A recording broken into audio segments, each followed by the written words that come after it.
इस महत्वपूर्ण खबर से जुड़े हुए और इसी के साथ अब रुक कर लेते हैं हमारी अगली महत्वपूर्ण खबर का। पश्चिम बंगाल की महत्वपूर्ण खबर, क्योंकि बंगाल की राजनीति में क्या अब महाखेला शुरू हो चुका है।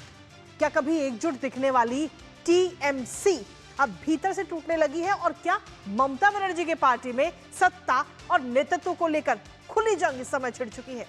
दरअसल ये वो सवाल है जिसका जवाब इस समय हर कोई जानना चाहता है, क्योंकि टीएमसी में अब बगावत सिर्फ बंद कमरों की फुसफुसाहट नहीं रह गई, बल्कि विधानसभा तक भी पहुंच चुकी है। और टीएमसी के कई विधायक खुलकर अब मोर्चा खोले हुए हैं। पत्र सौंपे जा रहे हैं, हस्ताक्षर जुटाए जा रहे हैं और दावा किया जा रहा है कि पार्टी के करीब 60 विधायक एक अलग लाइन पर खड़े हैं और इस पूरे विवाद की जड़ बना है नेता प्रतिपक्ष का पद।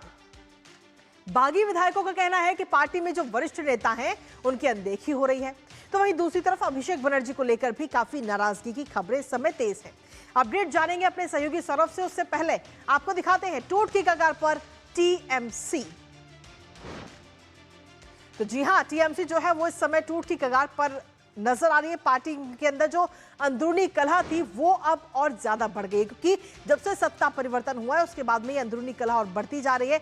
निष्कासित एमएलए ने ये पूरा मोर्चा खोल दिया है इस वक्त अपनी ही पार्टी के खिलाफ और पार्टी के अंदर ये अंदरूनी कलह इस समय बढ़ चुकी है। अभिषेक बनर्जी को लेकर काफी ज्यादा विरोध इस समय देखने को मिल रहा है, जिसमें अगर हम देखें तो संदीपन साहा के बगावती तेवर भी इस समय नजर आ रहे हैं। और जो बागी एमएलए हैं वो विधानसभा अध्यक्ष को उन्होंने पत्र भी अपना सौंपा और इस पत्र में करीब 60 एमएलए का समर्थन है, 60 एमएलए के हस्ताक्षर हैं। और ऐसे में कहीं ना कहीं ये कहा जा सकता है कि नेता प्रतिपक्ष बनाने की मांग इस वक्त की जा रही है और ममता को करीब 21 विधायकों का ही समर्थन अब बचा है। तो ऐसे में बागी विधायकों की अगर हम बात करें तो कितनी उनकी संख्या है और उनकी मांगे क्या कुछ है, क्या वो मांग रहे हैं ममता बनर्जी से या यूं कहें कि अपनी पार्टी से टीएमसी से, वो भी आपको बताते हैं। टीएमसी में नेता प्रतिपक्ष को लेकर ये बगावत कहीं ना कहीं नजर आ रही है और बागी विधायकों ने कड़ा रुख इस वक्त अपना लिया है। नेता प्रतिपक्ष पद को लेकर खींचतान ये इस वक्त होती हुई नजर आ रही है और खासतौर पर अगर हम देखें तो फिजूर रहमान ने एक बड़ा दावा भी किया और करीब 60 विधायकों ने इस पर हस्ताक्षर किए हैं। वरिष्ठ नेता को नेता प्रतिपक्ष बनाया जाना चाहिए, ये बात इस समय कही जा रही है। हमारे साथ हमारे सहयोगी सौरभ इस वक्त जुड़ गए हैं, सीधा उनका रुख करेंगे ताजा अपडेट के लिए, क्योंकि टीएमसी के अंदर जो इस वक्त में खींचतान है या यूं कहे कि जो दो गुट में पार्टी इस समय बट गई है, उसको लेकर एक अपडेट को लेकर सीधा रुख करते हैं सौरभ का। हमारे सहयोगी इस वक्त जुड़ गए हैं।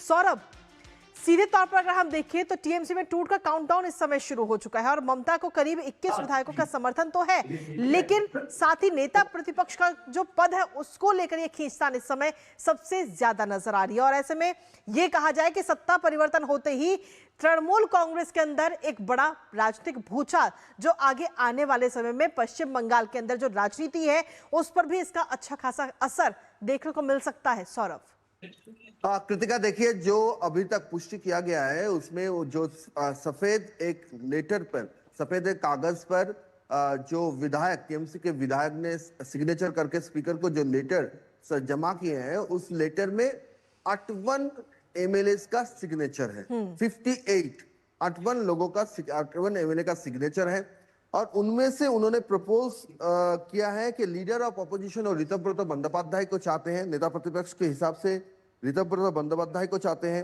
डेप्यूटी लीडर के हिसाब से 4 लोगों का नाम दिए गए हैं, शिवली शाह, जावेद खान, संदीपन शाह और साबिना यास्मीन। और opposition of chief whip TMC के पहले लेटर में जिसमें फिराद हकीम का नाम था, उसके जगह पर एमएलए अखरजुमान का नाम लिखा गया है इस लेटर में।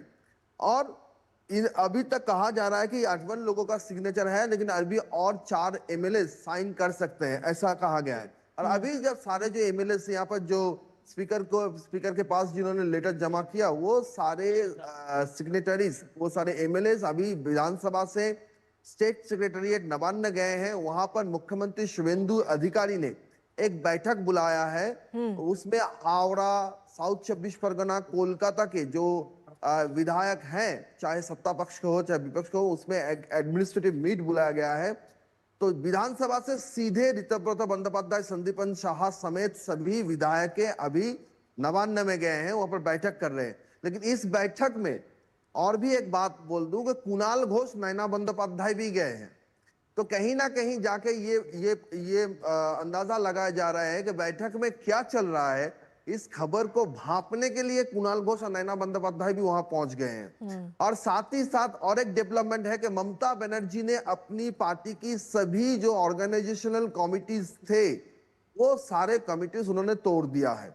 यहाँ तक कि जो शाखा संगठन जिसको कहते हैं, वो सब भी उन्होंने तोड़ दिया है। जी। और सोशल मीडिया में बताया गया है कि आगे का क्या होगा, आगे का जी। क्या कदम उठाया जाएगा, हाँ। ये पार्टी की तरफ से बताया जाएगा। लेकिन एक बिल्कुल। तरफ से ममता बनर्जी को एक कड़ी मुकाबला है, कड़ी चुनौती है इस सारे प्रोसेस में। अगर आप ख्याल करें, अगर आप देखें तो इसमें लीडर ऑफ ऑपोजिशन के लीडर, पार्टी लीडर के हिसाब से ममता बनर्जी का नाम है। जो 58 लोगों ने जो साइन किए हैं उसमें पार्टी लीडर के हिसाब से जी। ममता बनर्जी का नाम ही लिखा गया है। इसका एक कारण ये माना जा रहा है कि सिंबल अभी भी जी। ममता बनर्जी के पास ही है।